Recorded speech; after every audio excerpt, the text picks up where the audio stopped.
Hi, it's time for our garden walkthrough. Just an update to see what's happening this week in the garden. As you can see, the hydrangeas have popped. Not 100%, but close. This one here has made it just about within a couple inches of the roof. Strawberry vanilla. That one is strawberry vanilla, that one is strawberry vanilla, that one is limelight. I want to say overall, probably a little less color, maybe. Probably because the daylilies have gone over now. The Stella d'Oro daylilies are all pretty much seed pods now. Do have a couple of new things. The dahlias are starting. I have Joey Morella, which is funny because when I purchased it, I thought I was purchasing Linda's baby, but it fits in with the color palette. Probably, hate to say it, but maybe better than Linda's baby. But Linda's baby is kind of my favorite. That's just starting to bloom.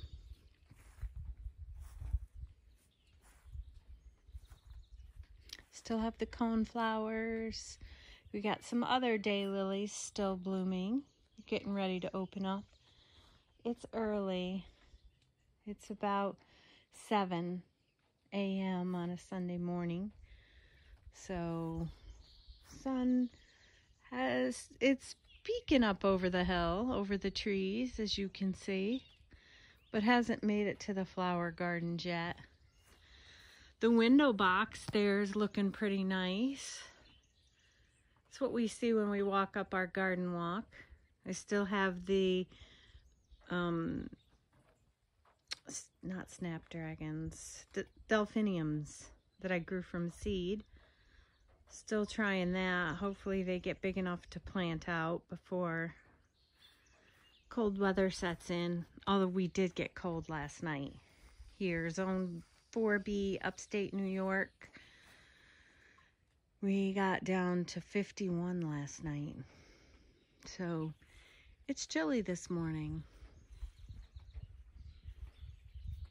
Nothing really new in the inside flower bed there.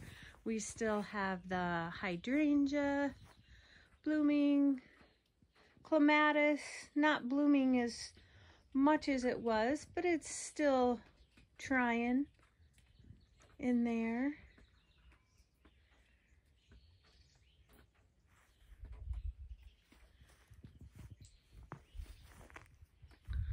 Love that corner.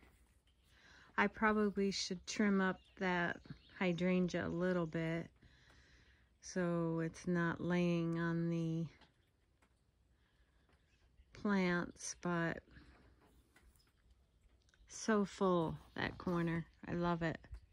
I can't believe how much that Sun King Aralia has grown in size since I planted it there. I initially had trimmed back like 2 leaves off of both of those hostas on either side of it, thinking that it would have a hard time keeping up, but I think it's gonna bully the hostas. Loving it. Loving the bright pop that it brings to that area. Banana tree, the Insetti, still going for it back there. Looks a lot healthier. Not quite as tall yet as I thought it would get, but we'll see. The Lucifer, Crocosmia Lucifer. I love how it just kind of arches out over the corner. If you can see that, how it just, not so it's restrictive, but it's just pretty how it arches out around the shape of the garden. Some things in the garden are happy accidents. Like I couldn't have planned that to arch out perfectly over the edge like that. Love it. Not much here. Those bushes are getting ready to bloom. Maybe they're called sweet spire. Not sure. We still have some roses trying, but it's Japanese beetle season. So you have to try to battle blooms with Japanese beetles.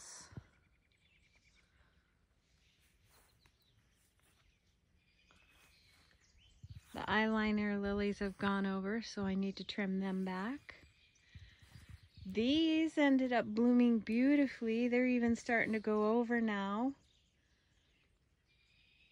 I want to say that's the purple trumpet lily. Huge. Huge blooms. And awesome smell. Another Sun King Aurelia there. Hopefully we'll fill in that spot. That evening rose hardy hibiscus, not blooming yet. Doesn't even really have a lot of buds yet. But it really fills in that space. If you see in previous videos, there's a hole there for quite some time. Takes them a while to grow, but once they do, they take off. Another area where we have the Crocosmia stretching out over the edge of the flower bed. That is really growing on me, I have to say. Was not a huge fan because it's more of an orange red. I lean more towards burgundies. I like orange in the garden, but I like a real deep saturated color. They're growing on me. Now to the side bed. Lots of color in this bed with all the cone flowers going for it. The powwow wild berries. This is, right now, this flower bed is just pollinator central. Right now it's still cold and wet. But when that sun comes up over the trees there, it's gonna be pollinator central again today. Loving it.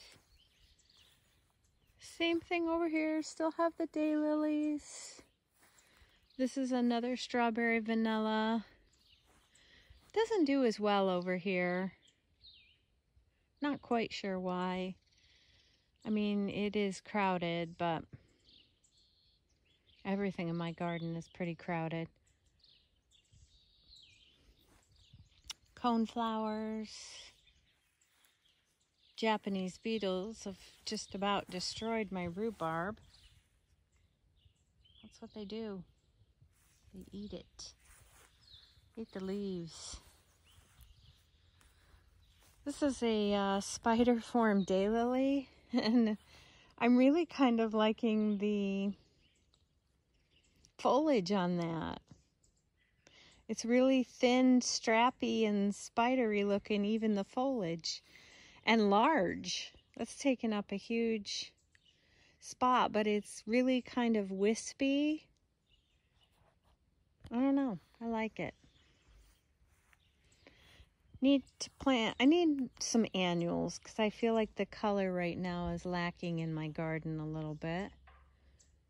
So hopefully in future videos we'll have some more color from some annuals.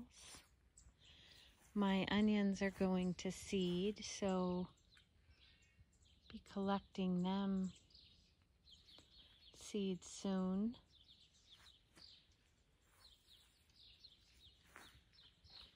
That hardy hibiscus there looks like it's got quite a few blooms on it. So that one maybe will start blooming soon. Some more Crocosmia that somehow planted itself over here. I'm guessing. I don't know how that gets around the garden. It's a corm though, so how can it... I don't know. I'll have to research that. Maybe the voles. I do get stuff moved around the garden by voles for sure.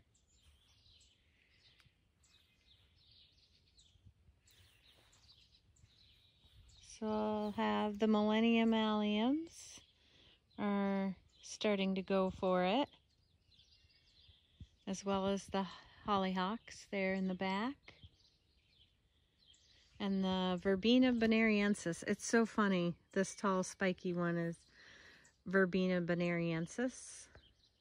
It's scattered all throughout the garden. I thought it didn't come back this year, and that's the first year I didn't replant at all. I usually start from seed, and I didn't this year because I felt like I had it established well enough in the garden that it would keep coming back on its own. And then I was getting nervous, but it's back and I'm loving it. And so are the pollinators.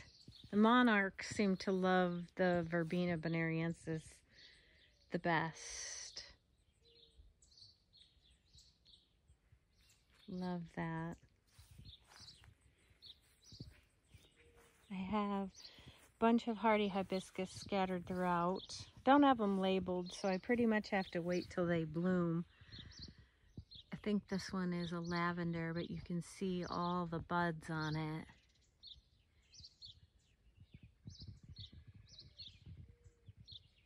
Just all over that. That should be blooming soon. You have some thistles growing in there that should be weeded out.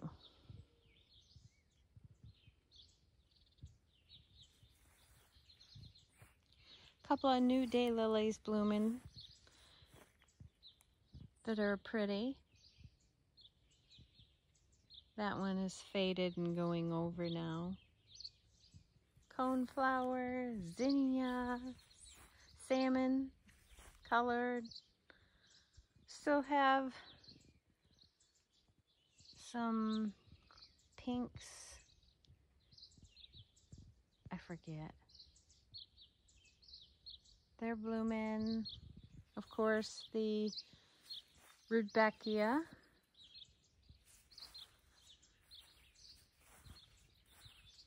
This underneath the birch tree has become a jungle.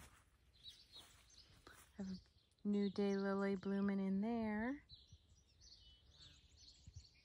Bunch of blooms that'll probably open today and the next couple of days, so I can dabble in my hybridizing. Only thing is I'm having trouble because I don't know the names. I was not good at labeling. I have to know the names in order to know if it's a tetraploid or a diploid for hybridizing. Here's the container. It is also getting overrun by the sweet autumn clematis, but I suppose it'll help hold the dahlias up if they get too tall. That is Cornell Bronze Dahlia. And then another daylily tucked in around behind it, Gentle Soul.